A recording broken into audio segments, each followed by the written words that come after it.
about yours? Uchai moments of your life. Oma, that's too many. I can't even think of one. 7 milestones of your life. I'm very bad with these things. I don't know.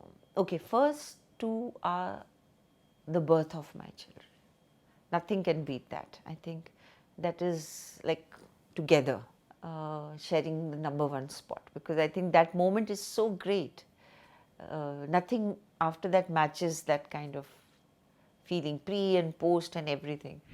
I was just 15, some 15 and a half or something. गीत गाते 16 or something. गीत गाते चले जब लगी तो metro में लगी थी और वो हम लोगों को ले गए मेट्रो ऑडियंस के साथ देखने के लिए. सो ऑडियंस पहचान रही थी बिकॉज बचपन से काम किया है तो पता है कि ये चाइल्ड स्टार है, अरे ये वो बच्ची काम करती है, ऐसा कुछ है. तो हम उनके बीच में बैठे थे.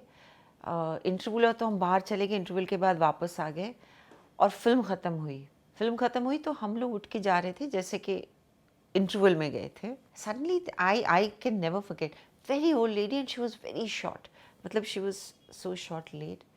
She just looked at me and said, "Are Radha, tum yahan?" And she came and she hugged me, and I still get goosebumps because within 5 minutes we were surrounded by the entire audience, and the love. कोई hug कर रहा है, कोई हाथ कर रहा है, कोई सर पे हाथ फेर रहा है, and you suddenly it hit you what we have done, you know. और शायद इतने बच्चे थे तो वो भी बहुत फ्री थे, वो हमको उस तरह ट्रीट कर रहे थे. तो उसके बाद बहुत मोमेंट्स आए जब लोगों को काम अच्छा लगता है, फिल्म ख़त्म होती है, लोग हाथ मिलाते हैं, गले लगाते हैं. बट वो जो एक मोमेंट था ना, वो फिर वो कभी रिपीट नहीं हुआ. So that was one. I think as an okay, it's not a ऊंचाई or a milestone, but an important moment is when I shot with दादा मुनि, अशोक कुमार. आशीर्वाद में मैंने शूटिंग की थी. वो जॉगर्स पार्क है अभी नसीर जी के घर के सामने, और तभी नसीर जी का घर नहीं था. और उसमें हाँ, आशीर्वाद फिल्म थी.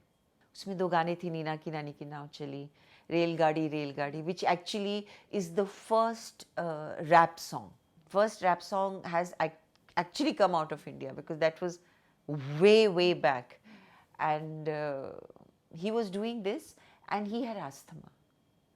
और वो उसमें वो एक मास्क पहनते, मंकी मास्क पहनते, और अभी के मास्क जैसा नहीं था. वो इतना मोटा सारा लेदर का मास्क, मतलब उनको सांस लेने के लिए कुछ नहीं हो रहा है, यहाँ पे बंद था सब and all that. And it was very hot. I remember it was so hot कि वो लोग यहाँ पे मेरे यहाँ पे ठंडा कपड़ा रख रहे थे, इतनी गर्मी थी. ऋषिदा डायरेक्टर थे, ऋषिकेश मुखर्जी, और वो गाना चल रहा था और उनको अटैक आ रहा था और वो दवाई खा रहे थे. वो बोल रहे थे कि मैं कैंसिल कर देता हूँ ये. बोले नहीं, कुछ प्रॉब्लम थी, मुझे पता नहीं क्या प्रॉब्लम थी. We had to shoot and Dadamuni shot that whole thing in full asthma attack. I think that moment is important because I always go back to that कि उस उम्र में समझ में नहीं आता है, लेकिन फिर जब हम बड़े हो जाते हैं, कभी बुखार होता है, कुछ होता है, तो प्रोड्यूसर बोलता है कि अब कैंसिल कर दें. सो मैं हमेशा बोलती हूँ नहीं, जहाँ तक होता है काम ख़त्म कर लेते हैं. कुछ चोट लग जाती है, आप बोलते हैं कोई बात नहीं, हम काम ख़त्म करते हैं. फिर आप सोचते हैं कि ये कहाँ से आता है, ये जो सब देखा है कहीं पे रह गया है दिमाग में, जहन में, तो वहाँ से आता है.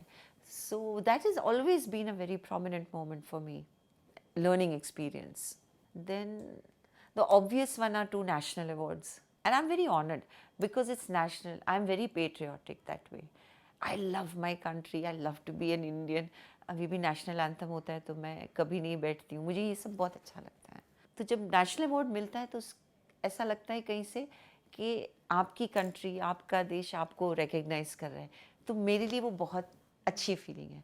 नॉर्मल अवार्ड्स जो होते हैं, उस ऐसा नहीं कि मुझे उनसे कोई परेशानी है, आप दे दें मैं ले लूँगी, लेकिन उससे वो एक होता है ना, मुझे एक जज्बा होता है जो नेशनल अवार्ड का, वो है.